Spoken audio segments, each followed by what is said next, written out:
Kristen is going to be joining us in just a few minutes. She's actually getting ready. She's in the process of loading a horse up on a equine transport to be shipped somewhere. I don't know where they're going. So for now, we're going to get started. And yeah. So tonight I'm going to talk about an interesting topic. And it's something that I think will resonate with a large majority of us.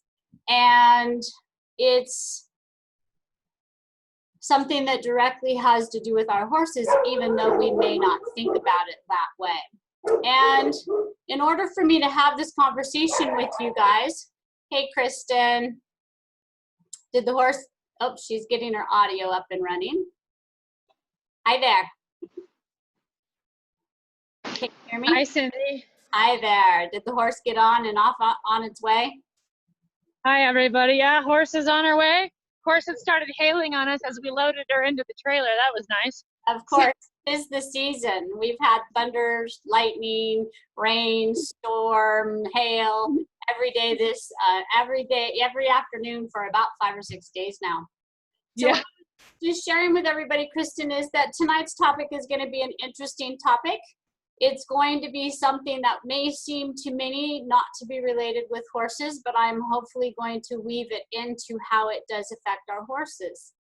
The conversation that I'd like to have with you guys tonight, in order for me to do, I have to do something that Brene Brown refers to as being daring to be vulnerable.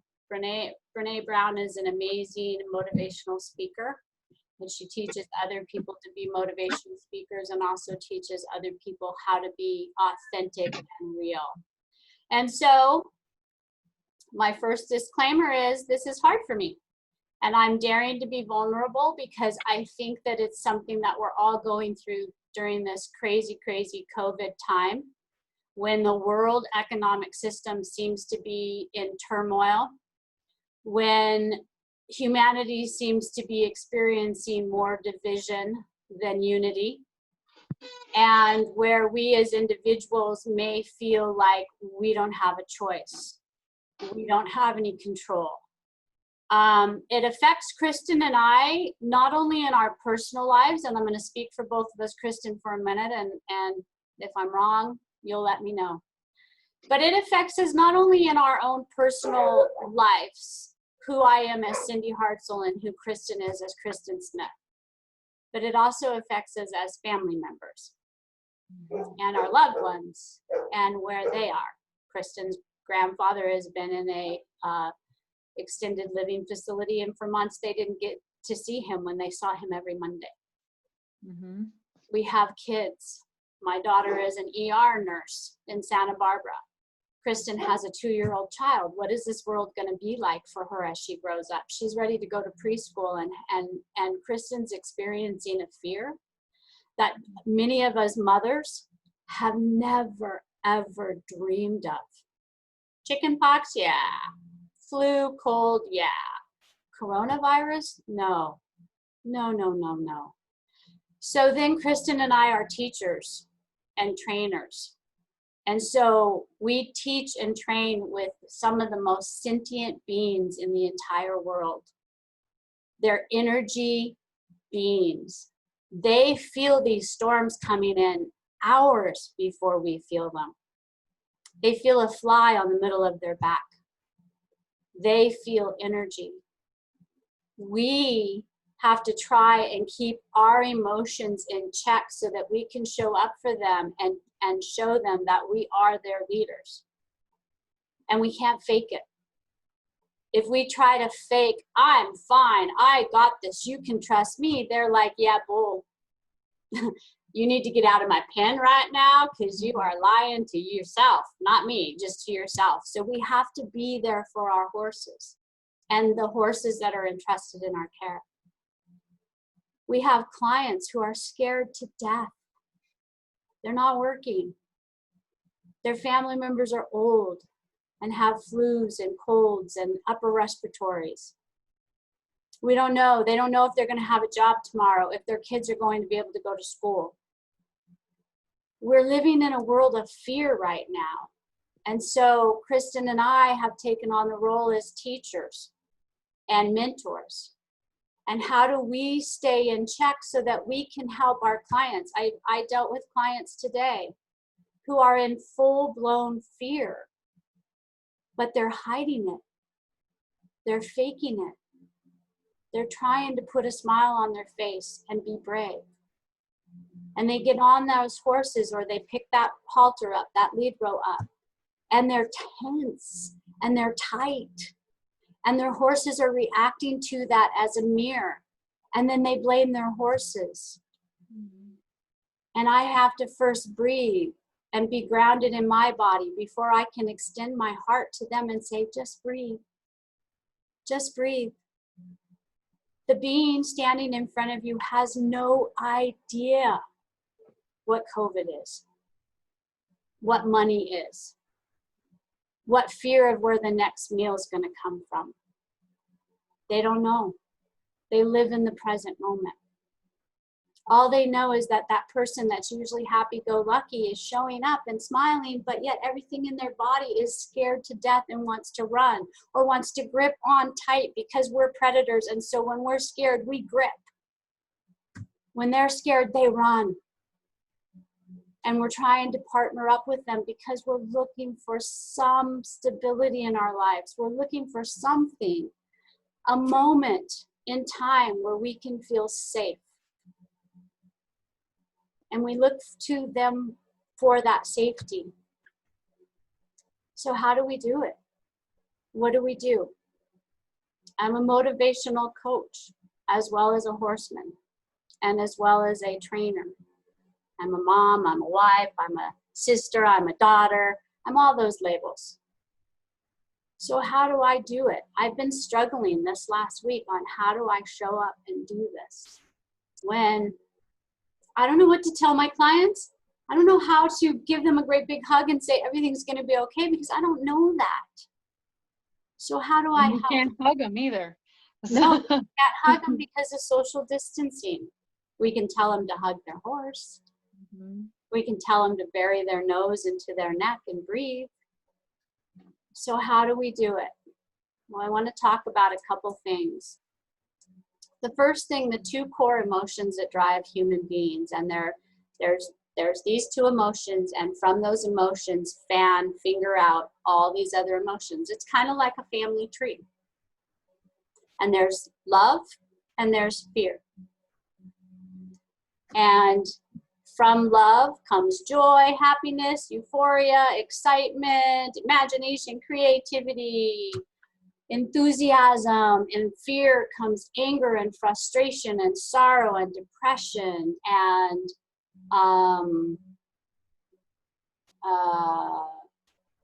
isolation. That's not really an emotion, but that it's there.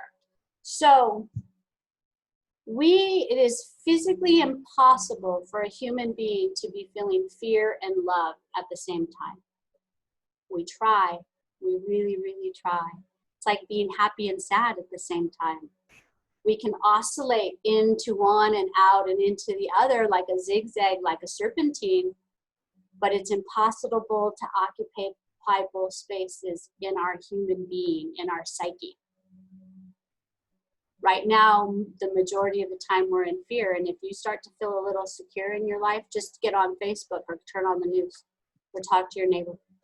They'll put you right back into fear, because that's where we're living right now. So when we're working with the horse and we're struggling, and we expect the horse to change its attitude, the horse is mirroring us. We can't change anybody. I can't change Kristen. If I want Kristen to do X, Y, and Z, and I want her to behave in A, B, and C, I can't make her do that any more than I can make a 1,200-pound animal. But I can change me. I can change the way I look at Kristen. I can change the way I talk to her. I can change the way my energy is sent to her. I can be all. Or I can be just loving and open. And you know what? That's vulnerable. It's scary. It's scary to show up with your heart wide open because we're afraid it's going to be hurt. But today, all of my lessons were based on trust and confidence. I just taught a clinic last weekend on trust and confidence. Maybe that's what sent me in part of this direction I'm going. Because my clients that all showed up on Sunday and my clients I worked with today, for one reason or another, are lacking trust and confidence in their horses.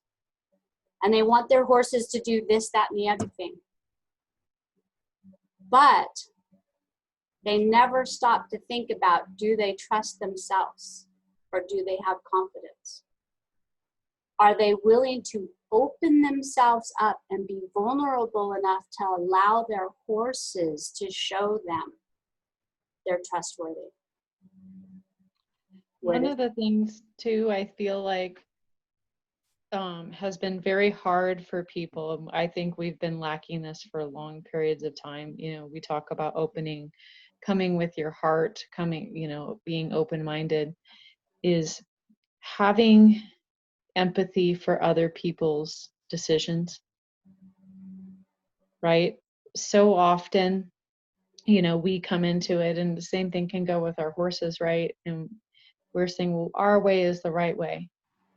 So therefore, and that brings in anger, that brings in fear, that brings in all that other stuff when you truly aren't empathetic to how other people are choosing to handle it.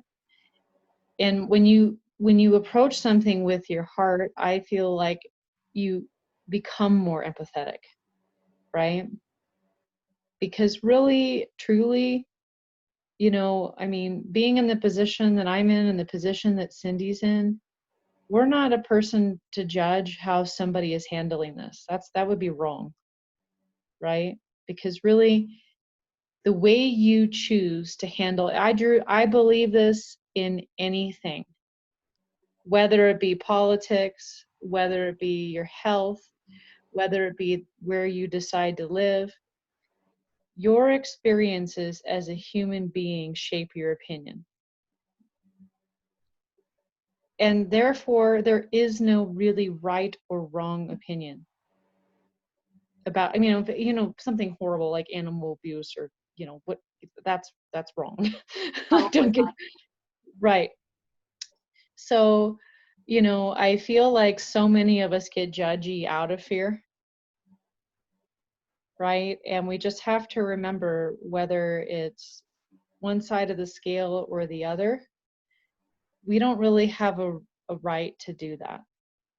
You know, and that's a really hard thing to do when you're a person that's around a lot of people. And I know a lot of our viewers are around a lot of people. We have to go, well, this person grew up in this environment. They had X, Y, and Z, and that's why they believe that. And you have to learn to be okay with that. And that's it's a hard thing to do. It's interesting because when we judge, we're coming from a place of judgment. If we were totally okay with who we are and feeling love and confidence in ourselves, we wouldn't feel the need to judge. And the way Kristen, you know, had said is we know our life is based on our experiences. And we all have different experiences, but we all also have different perspectives, and our perspectives come from our belief system. And our core belief system, like a horse's core being, the way they handle what's given them in their world, is based on what happened before we could even, our minds were mentally mature enough to even understand what was happening. So we relied on our people, our caregivers, to explain to us what was going on, and that was coming from their belief system. So many of us operate from a core belief system that we adopted before we were 5 years old, and we will go to our graves, a lot of us, defending that belief system, even though it may not be working for us, even though it may be putting us into that place of judging. But I read somewhere, and it really stuck to me, If you are really feeling good about yourself and loving yourself and trusting yourself, you won't feel the need to be worried about what others are doing. You may have empathy for them. You may go, morally and ethically, I don't agree with that, but it won't elicit fear. And it goes back to those two core emotions. And so love, I'm just going to touch on this because I just read this last night and it profoundly touched me. Love has lost its true meaning. You can be in love with your partner. You can love your child. And you can love pizza. So what is love? What does love really mean in a time of such chaos that we're experiencing, and there's so much hate and so much fear and so much division? And there's a definition of love that comes from the East.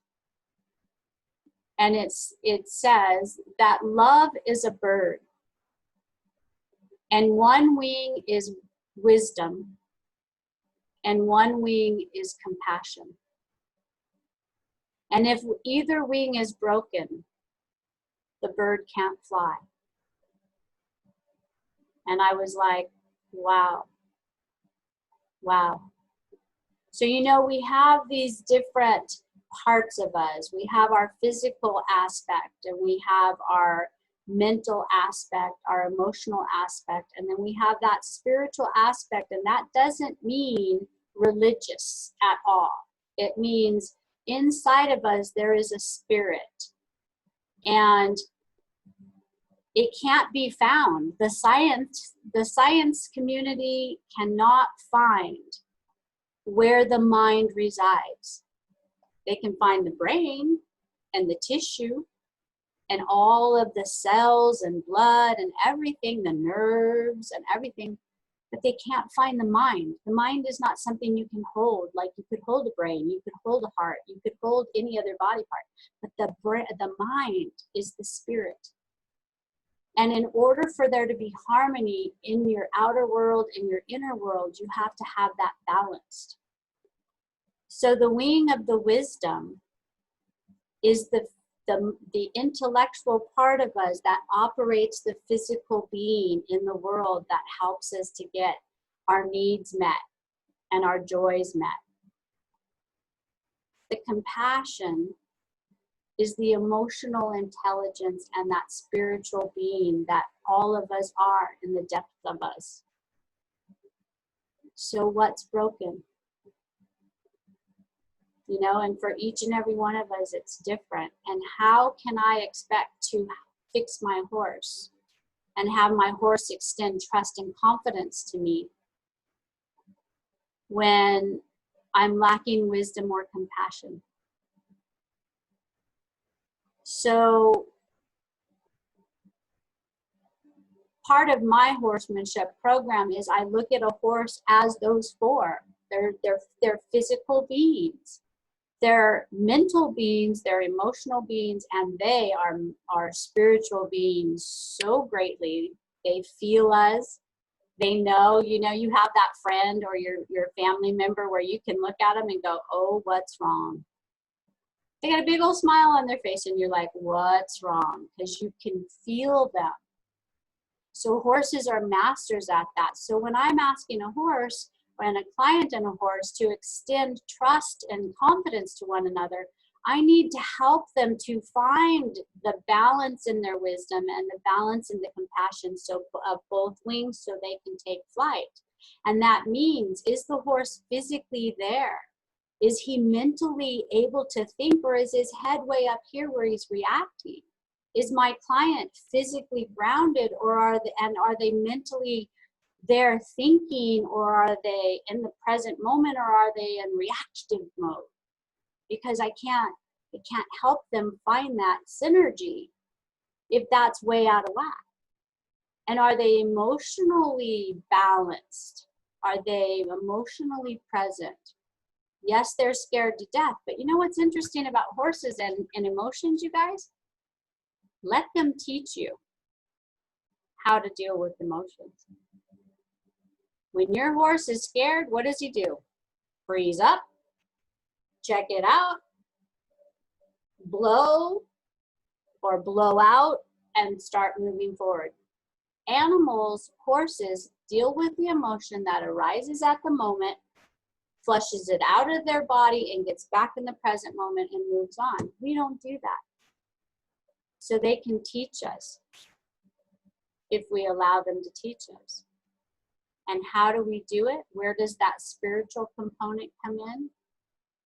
Daring to be vulnerable enough in the presence of your horse to open your heart and your soul.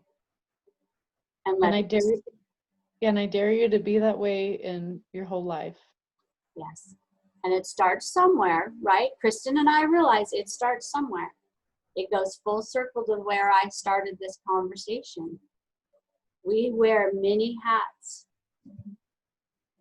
I had a conversation at the barn a couple weeks ago with a client. And she said, you know, thank you so much for not posting your political thoughts on Facebook. I know we think very differently, but I don't want to be confronted with it. And I looked at her and I said, do we think different?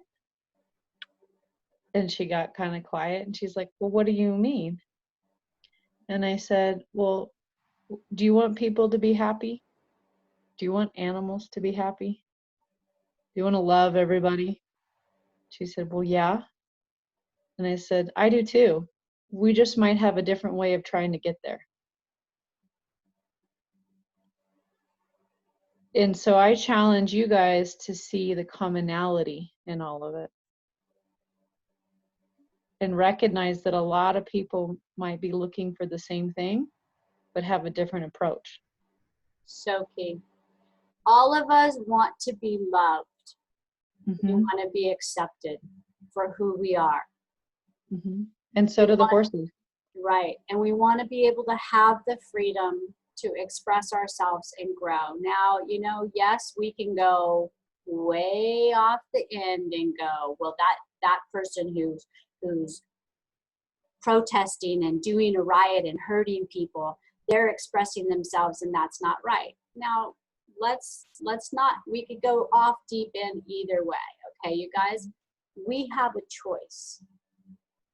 And we have what Kristen was saying is, are we really that different? Do we really want different things? Because we don't. No, we don't. Most of us don't. And if I want Kristen to see me, Kristen and I don't agree on everything. We got different ideas about different things. But I want Kristen to trust and respect me and have confidence in the fact that we do want the same things, even though we have different beliefs and different ideas on how to achieve that. And if I want Kristen to do that for me, it has to start with me. I have no control over Kristen. All I can be is the change I want to see in the world. Mm-hmm. Treat others, do unto others as you want done to you. So if I want Kristen to love, respect, honor, and see me, and give me the room to grow, yet support me when I'm falling, I have to do the same thing for her. And who does it first, guys? We're all about, well, he didn't do it for me, so I'm not doing it for him. And yeah, how's that working? It's creating amazing division in our world, in humanity. We are, well, each man for himself, you know? No, it can't be that way. Because at the end of the day, we all want the same thing. We want to feel safe. We want to feel secure. We want to feel heard. We want to feel honored, and we want to feel loved. Don't ask somebody to give you something you're unwilling to give yourself. for that other person. And our horses are there to teach us if we allow them to be our barometers. They will show us. I have one client, he's doing this and he's doing that and he's such a jerk and he's da da da. And I'm like, would you just breathe? And excuse me, if I wanted you to come with me on a walk and I wanted you to carry the backpack and I was saying, come on, you're such a jerk, you're such an idiot, keep up, you're so slow. Now, are you gonna wanna be with me? No. But if I say, hey, come on, you know, you're stronger than me and I got this, oh, my neck is really killing me. It's going to give me a migraine, Kristen. Would you mind carrying the backpack? You know, and I really appreciate it. And if you need, we can stop and take a break, or I could even try to carry it for a little while. And gosh, I really appreciate you carrying it. Just feel how that feels. I want you guys to do something for us. Play. Sit down and think about something that happened today that was irritating or scary. And we're going to run it through our mind because that's what the imagination does. It runs it over and over and over until, oh my God. If it was a tire, it would be showing its wires by now. Think about that situation that bothered you and try to say that's the round pen, that situation's in there. You were here and all the players are in the round pen and they're all, she said, he said, you felt, you know, the whole thing. Climb over the fence and view that from the outside of the round pen and see if you have a different perspective. Allow yourself for a moment, because you're just playing, to extend compassion and use wisdom instead of judgment and fear, and see how you feel about that situation when you're done. Just for fun. You don't have to do it. It's up to you. Because remember, only you can make the change in your life that you're looking for. And then remember that a lot of times the energy that you're receiving is the energy that you're giving. Absolutely. Absolutely. And you know what? Some people have horses because they don't like people, and I get that. All of my childhood and a great portion of my adulthood, I surrounded myself with animals. I chose a career with animals because I couldn't stand people. But as I learned to grow and heal and begin to forgive the people who created trauma in my life as a child, two things happened. I became empowered, and I felt like I did have a choice in the world. And I actually started enjoying people. And I actually started seeing how all of us are suffering in one way or another. All of us have had our hearts broken and the shit scared out of us. So I made it a point in my life to heal myself from the inside out, create peace. Is it always there? Absolutely not. Ask Kristen. I had a meltdown yesterday. But I strive for peace in my heart because I know if I have it in my heart, I can put it out in the world. The world is a reflection of you, and your horse will give you that reflection. So try this stuff out with your horses, you guys. And if any of this is resonating and you want to know more about it, we're here for you. Oh yeah, and remember, we've all been struggling through this. I have too. I know Cindy's been my listening ear. I don't know of a single person who hasn't. I think that is a commonality in all of it that I hope that we can find and learn to recognize in the people around you. So, and help them. And help your horse, you know? Absolutely. And let your horse help you. Mm-hmm. Horses are masters at being in the present moment. Mm-hmm. They experience what they're experiencing, and then they let it go. And you know, anger and fear and frustration and intolerance comes from being afraid, comes from internal fear. And we're all experiencing that, you guys. We all are. And so that, Kristen just said something that was pretty powerful to me, and she may not even know it. We are all divided right now. Color, religion, political, red or blue, all that. We are like more divided than we have probably, at least in my entire lifetime. I mean, I've read about division in history, but in my lifetime, this is the biggest division I have ever seen in humanity. We have to find our way back, because everything that you see around you, everything, was not done by one person. It takes a village. It's a powerful statement. It takes a village. And how do we find our way back? The commonality right now that we can all agree on is we're all scared. We are all scared. We're lacking trust and we're lacking confidence. The bird is the representation, the metaphor of love. One wing is wisdom, the other is compassion. If one is broken, the bird cannot fly. We are the bird. Wisdom and compassion is what helps us to fly, to rise above that fear and start being the change we want to see in the world. And I'm going to go back to the horses that I worked with today. I don't trust him. I don't trust him. Yeah? And he can feel that, and therefore he doesn't trust you. Mm-hmm. Can you make that horse trust you?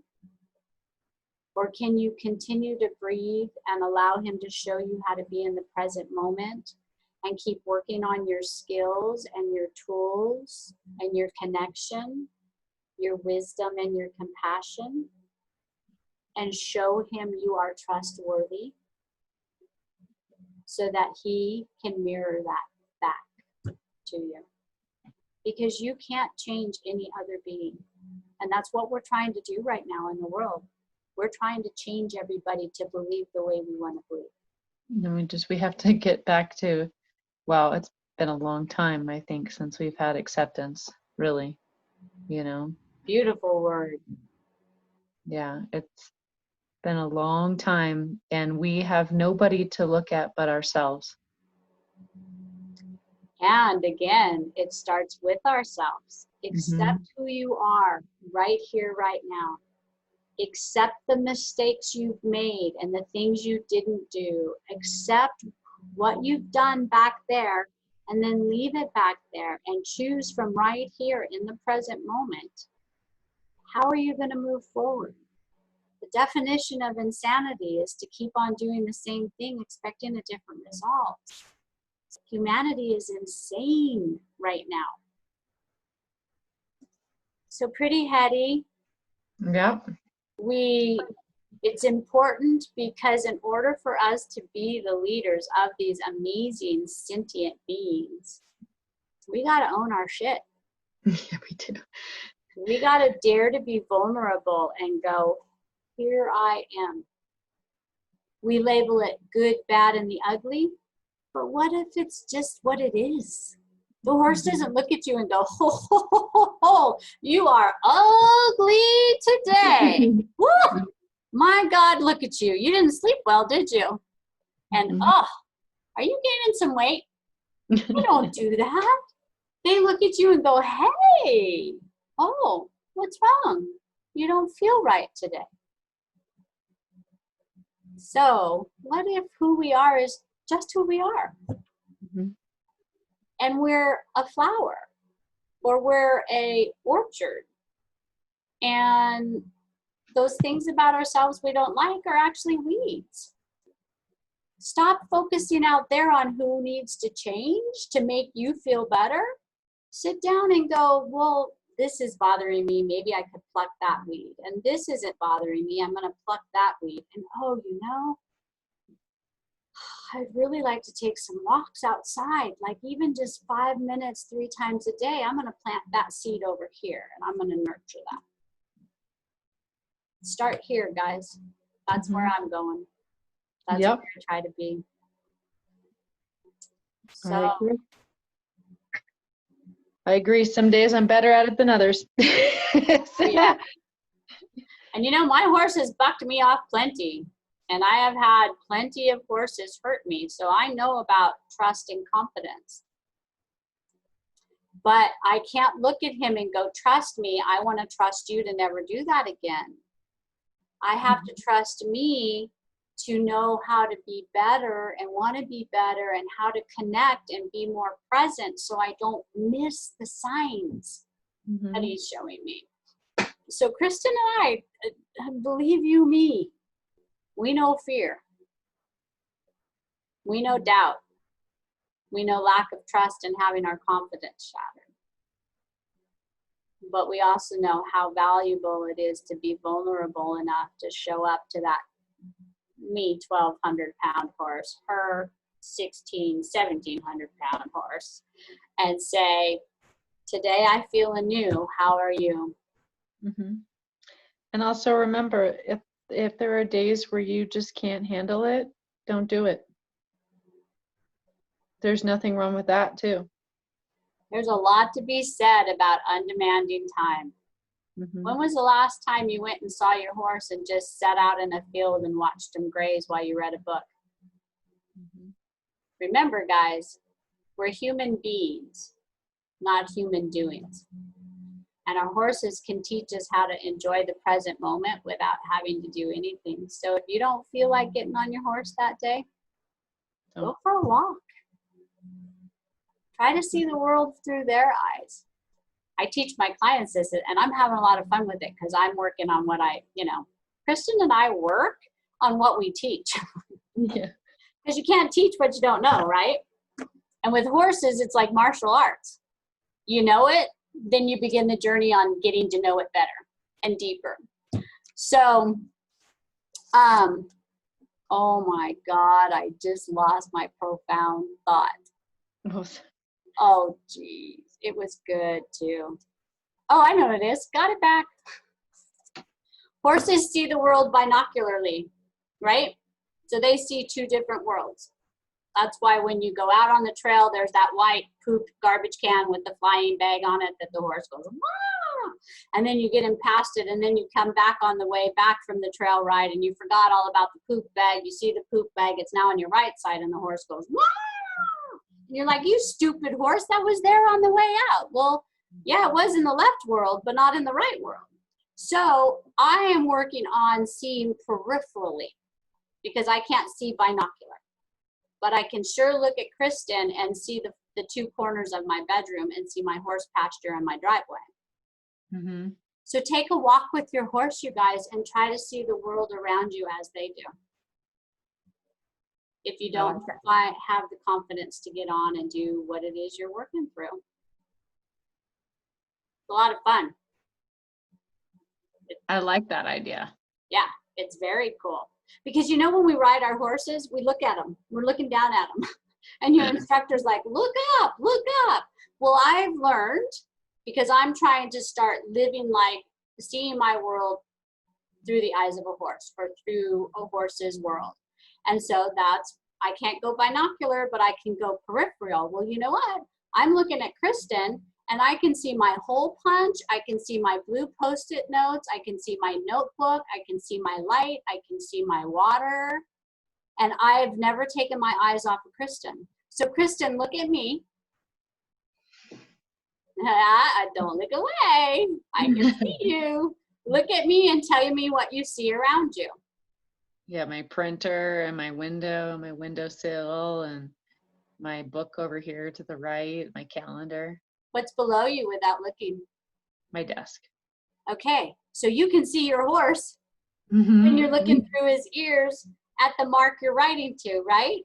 And you can see the horses on either side of you, or the fence, or the coyote. The other day I was riding with my girlfriend and I'm practicing my peripheral, right? And all of a sudden I see something running towards my horse and I. And so I stop and I real quick, it's a deer. It's a young deer running straight at us like we're mama.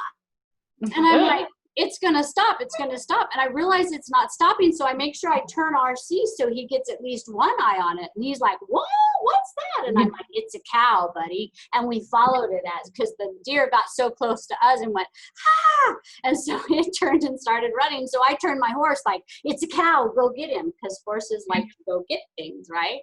But had I not been practicing my peripheral, and RC hadn't noticed it, holy shit, that would have been him zigging and I probably would have zagged. So, no fun. No. And it was the craziest thing. And the gal I was riding with was like, that was crazy. And it was. He came out of the sagebrush like running up like your dog would run up to you. And I was like, okay, this is weird. But practice that. Undemanding time. See the world through your horse's eyes. It's a beautiful world. I don't have anything else to say. What about you, Kristen? No, I think we're good. I think we left people with a lot to think about. And please comment below if you would love to work with us and have you guys, help coach you through kind of shifting where you are. If you're feeling like you're really stuck in a world that's chaotic and there's no way out, there is. You just got to get on the outside of the round pen to get a different perspective. Yep. And the world, that's when you start to see the answers. So we're here for you guys. We have our Synergistic YouTube channel where we're putting things up. This is going to be on that channel. Synergistic Horsemanship. If you subscribe to it and like it, we know we're doing good things. I appreciate you guys all being here. Why I got real, authentic, and dared to be vulnerable. It was scary. It was scary. My heart was sitting down, realizing that I was going to talk about what I talked about. But you know what? I feel pretty damn good. I feel a whole lot lighter. Yep, feels good. So thanks for listening. And we'll be here next Thursday, you guys, at 6:15. And again, comment down below in this. If you find value in what we're sharing, share this video on Facebook with your friends. You guys remember, we're all in it together. We are. Go be Night, bird. guys. Take care, everybody. Bye-bye. Bye.